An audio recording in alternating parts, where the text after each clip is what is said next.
Hello! Another day, another cabin crew layover vlog. For today's video, samahan nyo lang ako dahil nandito tayo sa Seattle, Washington for 24 hours layover. Samahan nyo lang ako libutin dahil dito makikita ang first ever Starbucks store sa buong mundo. Dito makikita yan sa Seattle Pikes Place Public Market. And alam nyo bang dito rin makikita yung weird attractions which is yung gum wall na punong-puno ng bubble gum galing sa iba't ibang tao sa buong mundo. Dito nyo rin makikita yung largest Ferris wheel on the West Coast. One of the famous tourist attractions and the symbol of Seattle, a Space Needle. And since it's Christmas, we visit the Christmas market here in Seattle, USA.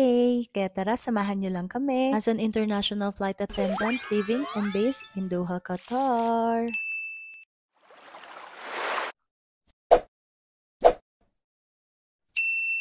Welcome to United States! And since second time ko mag-flight dito sa Shuttle USA, ngayon pa lang ako makakagala and sobrang thankful ako kasi meron akong friend dito na kilala. Meet my friend Babes, Helen. Dito nga pala siya based sa work niya. And sobrang thankful ko kasi kundi dahil sa kanya hindi ko malilibot tong Seattle. First stop pala is pumunta kami dito sa Pike Place Public Market. By the way, yung flight na to is December pa kaya ngayon ko lang na-upload kasi sobrang busy at ang dami kong pending na work. By the way, itong first stop namin, Pike Place Market is the oldest continuously operating farmers market in this country. And this is one of the Shuttle's most popular market. And ayan, may nakita pala kaming dog and grabe talaga, no? Alam na alam talaga ng mga dog or maaamoy ng mga aso kapag ka mahilig ka sa kanila or may alaga kang aso. As in, naamoy nila ikaw. Kasi yung friend ko, meron din siyang aso. Ayun yung kasama niya sa kanyang apartment. Nung time na to is papunta na pala kami dito sa first ever Starbucks stores dito sa Seattle or rather sa buong mundo. Did you know that first Starbucks opened in Seattle's Pike Place Market on March 30, 1971. And that time, it was 1,000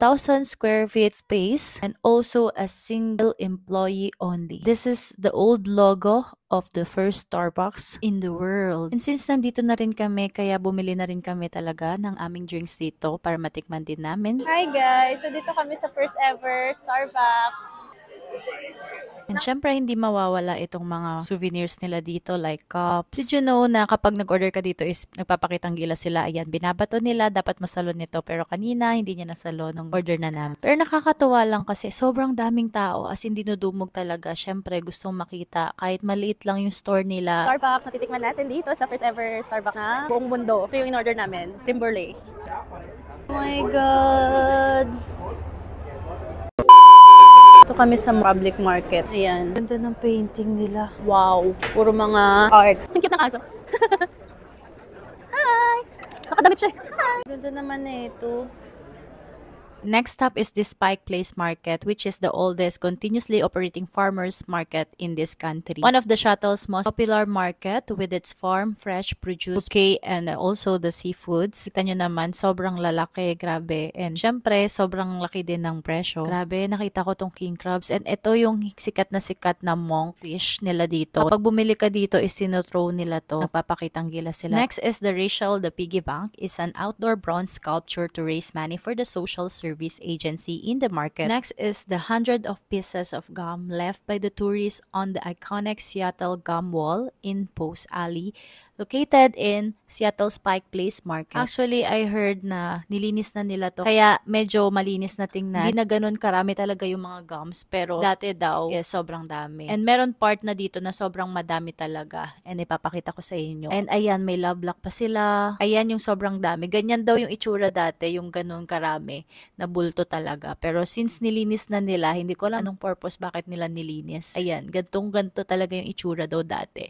Lahat ng wall dito. So, medyo gross tingnan pero naging attraction na siya dito sa Seattle. Next stop is pumunta naman kami dito. Nilalakad lang talaga namin kasi dito sa downtown is malalapit lang talaga yung mga tourist attraction dito. This is a Seattle Great Wheel, a Ferris wheel which is 53-meter tall giant at Pier 57 on Elliott Bay in Seattle. And kung gusto mong sumakay dito is yung adult is $23.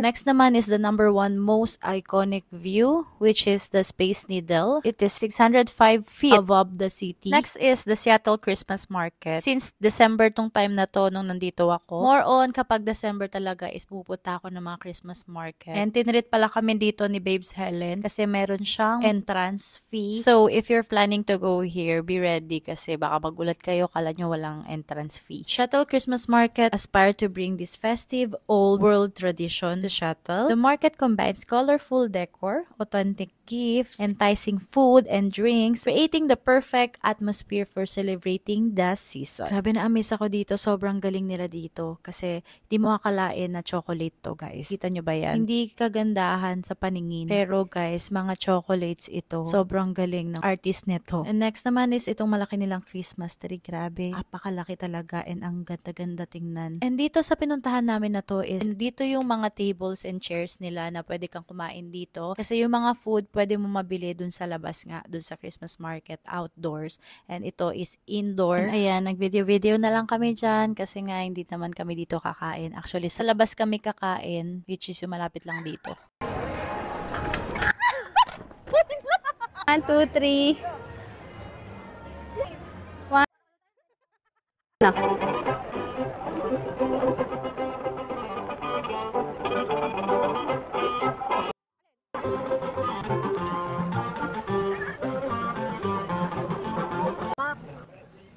Ay, di nga mailaw. And by the way, makikita mo din pala dito yung Space Needle. Ito yung itsura kapag gabi. And sobrang ganda niya. Para siyang spaceship, tingnan. And palabas na kami nung time na to since gutom na talaga kami. And umuulan na talaga. Sobrang lamig nung time na to. Dito lang kami pumunta sa tabi niya lang, which is yung Armory. May mga food dito, guys. And pagpasok namin, may nakita kami yung ganito. Sobrang laki. And ayan, mga trains, villages na gawa lang nila. Sobrang ganda. Kaya na-amaze talaga ako at vinidyohan ko. Kasi sobrang laking village to. May mga trains. Parang totoo talaga, tingnan mo yung mga train. Sobrang cute nila tingnan. Tas may pool pa. Diba? Nakaka-amaze. May snow pa. And ayan, sobrang ganda talaga. Hindi ko na na-videohan yung kumain kami kasi sobrang pagod na at gutom na kami nung time na yan. Kaya, eto na kami. Pauwi na kami. Sobrang thankful ako kay Babes kasi sobrang nag-enjoy kami nung time na to. Kasama ko yung kalipad kong isa. So, yun lang. Thank you so much for watching. See you on our next layover vlog. Bye!